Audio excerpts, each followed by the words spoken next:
નમસ્કાર વિદ્યાર્થી મિત્રો, આજે આપણે ધોરણ 11 વિષય ઇતિહાસ એમાં ચેપ્ટર નંબર 10 ગુપ્ત યુગ હર્ષવર્ધનકાલીન સમાજ અને સંસ્કૃતિ એમાં આપણે સાહિત્ય વિશે અભ્યાસ કરીએ છીએ।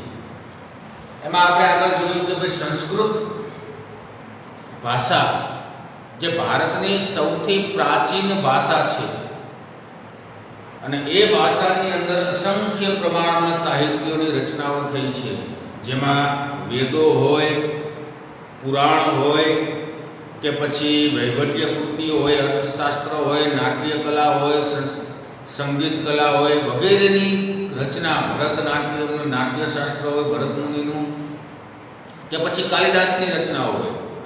આ મોટા પ્રમાણમાં સંસ્કૃત ભાષાની અંદર સાહિત્યનો અમૂલ્ય ભંડાર ભારતની અંદર આવેલો છે અને વિદેશી લોકોએ પણ ભારતીય સંસ્કૃતિ ભાષાના વખાણ કરેલા છે। એમને પણ ભારતમાં કોઈ પણ પ્રદેશમાં સરળતાથી કે ભાષા બોલવામાં કોઈ અડચણ ઊભી થતી ન હતી। તો આપણે સંસ્કૃત ભાષા વિશે અભ્યાસ કર્યો, જે વિશ્વની સૌથી પ્રાચીન ભાષાઓમાંની એક ભાષા છે અને સૌથી સમૃદ્ધ ભાષા। ત્યાર પછી જે આપણે ભણવાનું છે હવે કે ભારતની બીજી મહત્વની ભાષા જે છે એ તમિલ ભાષા, કે જે દક્ષિણ ભારતની અંદર આ ભાષાનો ઉપયોગ મોટા પ્રમાણમાં કરવામાં આવે છે। વ્યવહારની અંદર અને સાહિત્યની રચનાની અંદર પણ તમિલ ભાષામાં ઘણા બધા સાહિત્યોની રચનાઓ થયેલી છે। તમિલ ભાષા એ ભારતની સૌથી જૂની, દક્ષિણ ભારતની સૌથી જૂની ભાષા ગણવામાં આવે છે। તો એના વિશે જોઈએ। તમિલ સાહિત્ય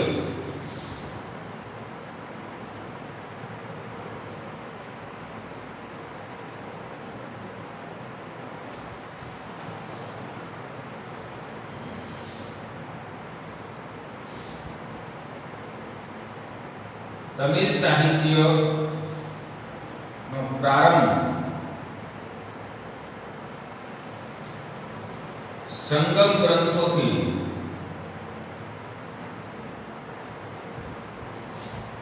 થતો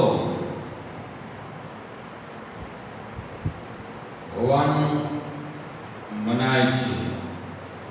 ઈસવીસનની પહેલી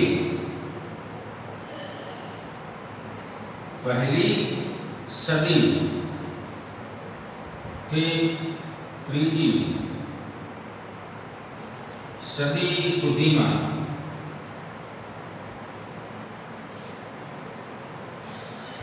તેની રચના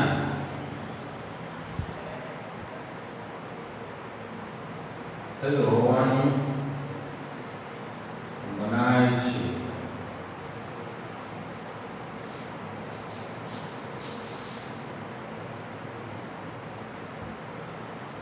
તોલ્કાપિયમ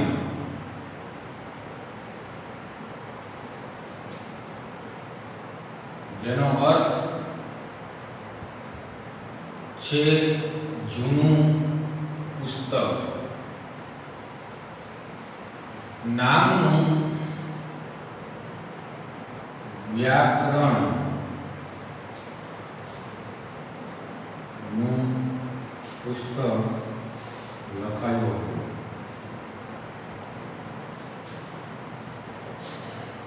કવિ તિરુવલ્લુવરે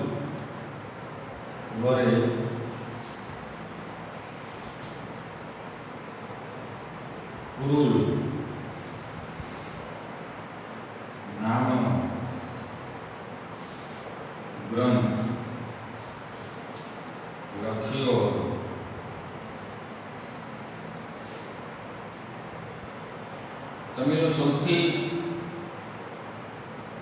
તમિલનું સૌથી પ્રાચીન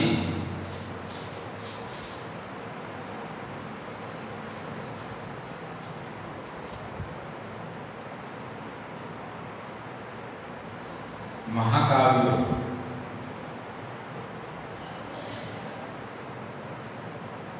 શિલ્પદી ગારમ જેમાં ઝાંઝરનું મહાકાવ્ય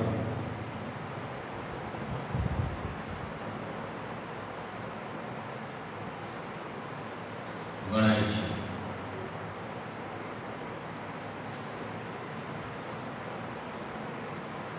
જેમાં માનવી પ્રત્યેના ઈશ્વરના કે વિધિના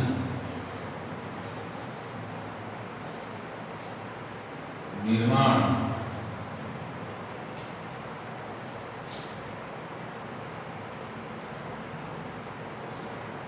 ને વ્યાજબી ઠરાવવાનો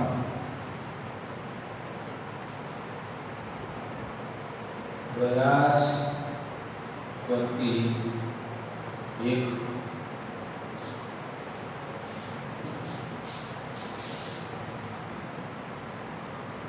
તમિલ કથા છે. આ મહાકાવ્યનો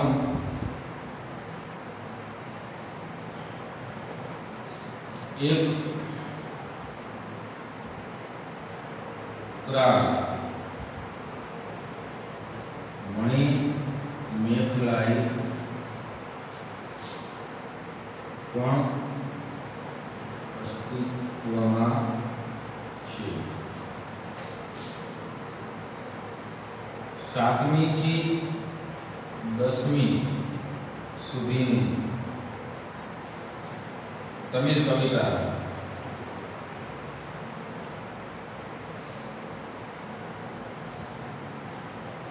મુખ્યત્વે ભક્તિની કવિતા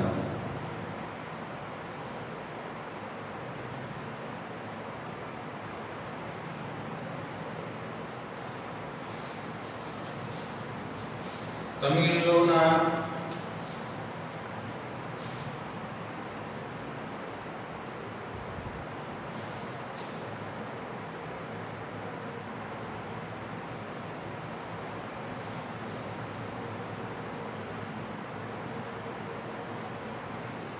ઉદય સાથે અને તેના સંસ્થાની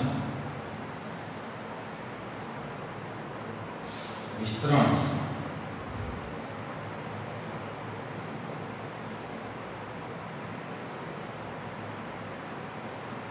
દરિયાપારના વિજયો સાથે જોડાયેલા ગણાય છે.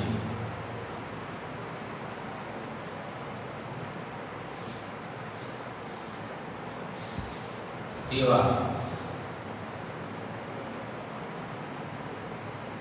મહાકાવ્યો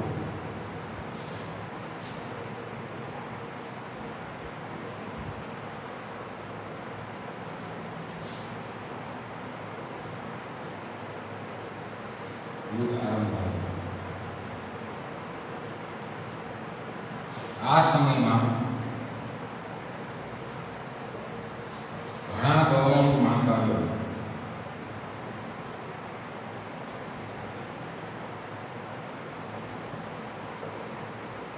લખાયા.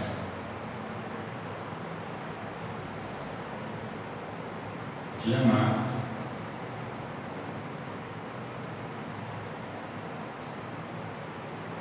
જીવક, ચિંતામણી, સુદામણી,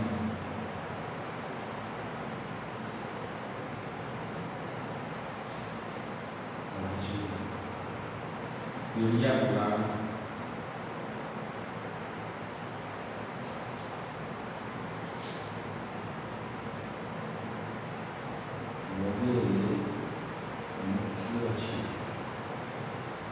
પણ એ બધામાં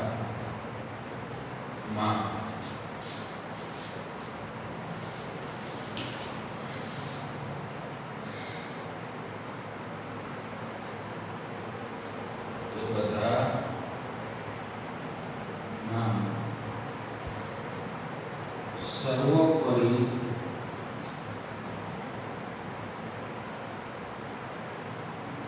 અને तमिल बुद्धि प्रतिभा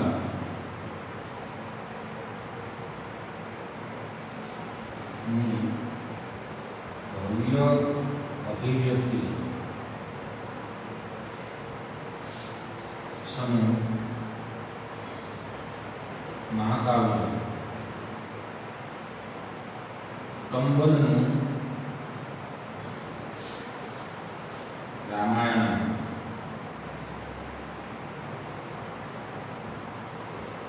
युग पछी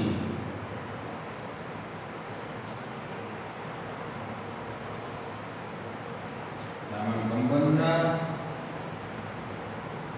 युग पछी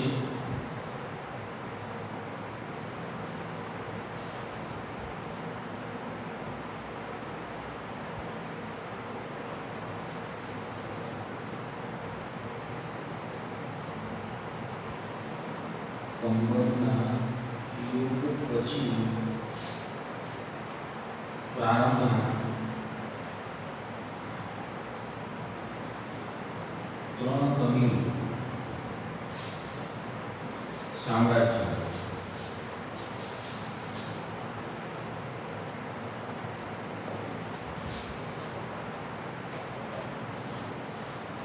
चेर चोर અને પાંડુ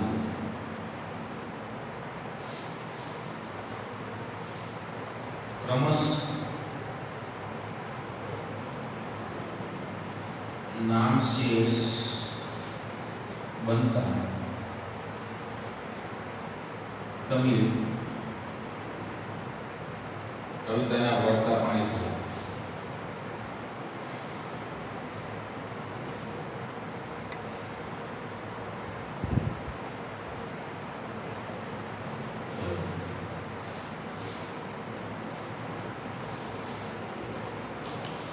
तो विद्यार्थी मित्रों जो संस्कृत साहित्य जोयु त्यार पछी तमिल साहित्य तो आ पण भारतनु एक महत्वनी भाषा हती तमिल भाषा।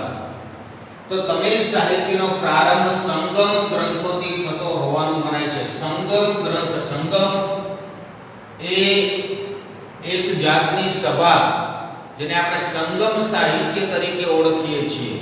तो दक्षिण भारतમાં આવા કુલ 3 સંગમો ભરાણા હતા અને એમાં જે સાહિત્યની રચના થઈ એને આપણે સંગમ સાહિત્ય કહીએ છીએ। સંગમ એટલે કવિઓનું સંમેલન, વિદ્વાનોનું સંમેલન, જે સંગમ તરીકે ઓળખાય છે દક્ષિણ ભારતમાં। ઈસવીસનની પહેલી સદીથી ત્રીજી સદી સુધીમાં તેની રચના થઈ હોવાનું મનાય છે। પહેલીથી લઈ અને ત્રીજી સદી સુધીમાં તેની સંગમ સાહિત્યની રચના થયેલી હોવાનું મનાય છે અને તમિલ ભાષાની અંદર તોલાકાપ્યમ એટલે કે જેનો અર્થ છે જૂનું પુસ્તક। તોલાકાપ્યમ નામનું વ્યાકરણનું પુસ્તક લખાયું હતું આ સંગમ સાહિત્યની અંદર, જેને આપણે જૂનું પુસ્તક તરીકે ઓળખીએ છીએ। આ આખો ગ્રંથ જે તોલાકાપ્યમ જે છે એ વ્યાકરણમાં રચાયેલો ગ્રંથ છે તમિલ ભાષાની અંદર। ત્યાર પછી કવિ તિરુવલ્લુવરે કુરુલ નામનો ગ્રંથ લખ્યો હતો। જો આ કવિ તિરુવલ્લુવરે દક્ષિણ ભારતમાં તમિલ ભાષામાં એને કુરુલ નામનો ગ્રંથ લખ્યો હતો। તમિલનું સૌથી પ્રાચીન મહાકાવ્ય શિલ્પદિગારમ છે। પ્રાચીન મહાકાવ્ય શિલ્પદિગારમ જેમાં એનો મતલબ થાય ઝાંઝરનું મહાકાવ્ય ગણાય છે, જેની અંદર જે ઉલ્લેખ કરવામાં આવ્યો છે કે જેમાં માનવી પ્રત્યેના ઈશ્વરના કે વિધાનના નિયમો निर्माण ने व्याजबी ठहरावવાનો प्रयास करती एक तमिल कथा छे के शिल्पदिगारम एक कथा छे। ईश्वर जे तमिल भाषा में लखायेली छे कि ईश्वरनो माणसना निर्माण ने व्याजबी ठहरावतो प्रयास करती आ एक कथा छे। त्यार पछी आ महाकाव्यनो एक उत्तरार्ध मणिमेखलाय नामनो ग्रंथ, मणिमेखलाय 10મા ધોરણમાં પણ ભણવામાં આવતું, अस्तित्वમાં છે। 7મી થી 10મી સુધીના તમિલ કવિતા મુખ્યત્વે ભક્તિ કવિતાઓ હતી। 7મી થી 10મી સુધીની સાલવારી વર્ષ છે સદી સુધીમાં જે 300 વર્ષનો સમયગાળો છે, 7મી સદી થી 10મી સદીનો સુધીનો સમયગાળો, એમાં તમિલ કવિતા મુખ્યત્વે ભક્તિ કવિતા હતી। ત્યાર પછી તમિલોના ચોલ સામ્રાજ્યના ઉદય સાથે અને તેમાં સંસ્થાનિક વિસ્તરણ અને દરિયા પારના વિજયો સાથે જોડાયેલા ગણાય છે. તેમાં મહાકાવ્યનો યુગ આરંભાયો હતો. તો તમિલમાં જે શાસકો જે આયા, ચોલ વંશ હોય, પાંડ્ય વંશ હોય, તો એના ચોલ સામ્રાજ્યના સંસ્થાપક તો સંસ્થાની વિસ્તરણ અને દરિયા પારના વિજયોને કારણે એમના ઉપર પણ ઘણા બધા એવા તમિલ ભાષામાં ગ્રંથો એ સમયમાં લખાયેલા છે. તો આ મહાકાવ્યનો યુગ આરંભાયો હતો. આ સમયમાં ઘણા ગૌણ મહાકાવ્યો લખાયા, જેમાં જીવિત, ચિંતામણી, સુલામણી, પેરિયા પુરાણમ વગેરે મુખ્ય છે જે મહાકાવ્યો, જે ગૌણ મહાકાવ્ય તરીકે ઓળખાય છે. સૌથી મોટું મહાકાવ્ય મહાભારત છે, બરોબર, વિશ્વનું. તો આ ગૌણ મહાકાવ્યો જે છે એ આ ચોલ રાજાના સમય પછી લખાયેલા છે, જે એમના પરિવર્તન આવ્યું, જે વિજયો, દરિયા પારના વિજયો કર્યા, ત્યાર પછી જે સામ્રાજ્યનો ઉદય થયો અને એના કારણે આ નવા ગ્રંથોની રચનાઓ થઈ. અને બધા જ ચિંતામણી હોય, સુલામણી હોય કે પેરિયા પુરાણ હોય વગેરે મુખ્ય છે, પણ એમાં બધામાં સૌથી મહત્વનો ગ્રંથ તમિલ તેમાં સર્વોપરી અને તમિલ બુદ્ધિ પ્રતિભાની ભવ્ય અભિવ્યક્તિ સમૂહ મહાકાવ્ય કંબનનું રામાયણમ છે. મહાકાવ્ય રામાયણ, ત્યાં બધાય ગ્રંથો લખાયેલા. એમાં સૌથી મહત્વનો ગ્રંથ કે જેમાં તમામ પ્રકારની સર્વોપરી અને તમિલ બુદ્ધિ પ્રતિભાની ભવ્ય અભિવ્યક્તિ કે જેમાં તમિલ લોકોની બુદ્ધિશાળીની પ્રતીતિ થાય છે એવો ગ્રંથ એ કંબનનું રામાયણ છે. કંબનના યુગ પછી પ્રારંભમાં 3 તમિલ સામ્રાજ્યો, ચેર, ચોલ અને પાંડ્ય, ક્રમશ કે આ 3 રાજ્યનો જ્યારે અંત થતો ગયો, નામશેષ બનતા ગયા, તેમ તમિલ કાવ્યના વળતા પાણી થયા. કે આ 3 જે દક્ષિણ ભારતના મહાન શાસકો જે વંશો થઈ ગયા, ચોલ વંશ, ચેર વંશ અને પાંડ્ય વંશ, એના અંત પછી ધીમે ધીમે તમિલ ભાષામાં લખાતા સાહિત્યનું કે ભાઈ ઓસરવા લાગ્યા, પતન થતું ગયું, ધીમે ધીમે એનો અંત આવતો ગયો. એટલે કે તમિલ કાવ્યનું વળતા પાણી થયા. ત્યાં સુધી તમિલમાં અનેક પ્રકારના ગ્રંથો લખાયેલા છે. તો એ સમજવાની વસ્તુ કે ભારતની જે ભાષા જે છે તમિલ, ભારતની સાહિત્ય વિવિધતા ધરાવતો દેશ છે. સંસ્કૃતમાં પણ અસંખ્ય ગ્રંથો લખાયેલા છે, તમિલમાં પણ અસંખ્ય ગ્રંથો લખાયેલા છે. તમિલ એ દક્ષિણ ભારતની ભાષા હતી, સંસ્કૃત એ ઉત્તર ભારતની ભાષા હતી. તમિલ ભાષાનો અંત થતા ધીમે ધીમે ભારતની અંદર બીજી દક્ષિણ ભારતમાં અસંખ્ય ભાષાઓ ઉપલબ્ધ થઈ. કન્નડ ભાષા, મલયાલમ, તેલુગુ, હવે અનેક ભાષાઓ અસ્તિત્વમાં આવતી ગઈ. આમ ભારતમાં વિવિધતાવાળી સંસ્કૃતિ, વિવિધતાવાળી ભાષાઓ જોવા મળે છે અને આજે પણ જોવા મળે છે. એટલા માટે ભારતીય સમાજ અને સંસ્કૃતિ એ વિશ્વના સમાજ અને સંસ્કૃતિ કરતાં અલગ પડે છે. આપણે જોઈએ કે ભારતમાં અત્યારે 21મી સદીની અંદર પણ અસંખ્ય પ્રકારની ભાષાઓ બોલવામાં આવે છે. આપણે કહીએ 12 કવ્ય બોલી બદલાય, એ ભારતની અંદર વિવિધતાવાળી સંસ્કૃતિ છે, વિવિધતાવાળી ભાષા છે. તો આમ ભારતની મહત્વની જે પ્રાચીન ભારતની ભાષાઓ હતી એમાં સંસ્કૃત અને તમિલ, તમિલમાં પણ અસંખ્ય પ્રમાણમાં સાહિત્યની રચનાઓ થઈ છે, અસંખ્ય મહાકાવ્યો રચાયેલા છે. એની શરૂઆત સંગમ સાહિત્યથી થયેલી હોવાનું માનવામાં આવે છે. કુલ 3 સંગમો ભરાણા હતા આવા દક્ષિણ ભારતમાં, જેમાં અસંખ્ય સાહિત્યની રચનાઓ થઈ. એમાં બીજા ઘણા બધા ગ્રંથો છે કે જયદેવનું ગીત ગોવિંદ હોય કે પછી પંપા કોના અને રન્નાની ત્રિપુટી હોય કવિઓની, એમને પણ અસંખ્ય ગ્રંથો લખેલા છે. કંબલનું રામાયણ હોય, આવા અનેક પ્રકારના ગ્રંથો, મણિમેખલાઈ હોય, આવા અનેક ગ્રંથો તમિલ ભાષામાં લખાયેલા છે. દક્ષિણ ભારતની જૂની ભાષા છે તમિલ. તો આમ ભારતનો ભાષાનો સાહિત્યિક વારસો એ અદ્ભુત છે, વૈવિધ્યસભર છે. વિદેશના લોકોએ પણ એની પ્રશંસા કરેલી છે. તો આમ તમિલ સાહિત્ય વિશે આપણે જે અભ્યાસ કર્યો કે દક્ષિણ ભારતમાં 1લી સદીથી લઈને 3જી સદીમાં અસંખ્ય તમિલ ભાષાની જે શરૂઆત થઈ, અસંખ્ય ગ્રંથો લખાણા, સંગમ સાહિત્યની શરૂઆત થઈ છે. 10મી સદી સુધી આ પરિસ્થિતિ, પરંપરા ચાલુ રહી હતી. અને ત્યાર પછી જે મહત્વના 3 જે શાસકો હતા, વંશો હતા, ચેર, ચોલ અને પાંડ્યો, એના પતનની સાથે સાથે ધીમે ધીમે તમિલ ભાષામાં રચાતા કાવ્યોના પણ વળતા પાણી થયા. એટલે કે ધીમે ધીમે તમિલ ભાષાનું પ્રભુત્વ ઓછું થવા લાગ્યું. આમ આ ભારતની પ્રાચીન ભારતની મહત્ત્વની ભાષા વિશે અભ્યાસ કર્યો. હવે આપણે વિદેશી પ્રવાસીઓના અહેવાલો વિશે અભ્યાસ કરવાનો છે કે જેને ભારત વિશે શું કીધું, ભારતના સમાજ, ભારતની સંસ્કૃતિ વિશે એમને લખેલા નોંધો, એના વિશેનો અભ્યાસ આપણે નેક્સ્ટ વિડીયોની અંદર કરીશું. ધન્યવાદ.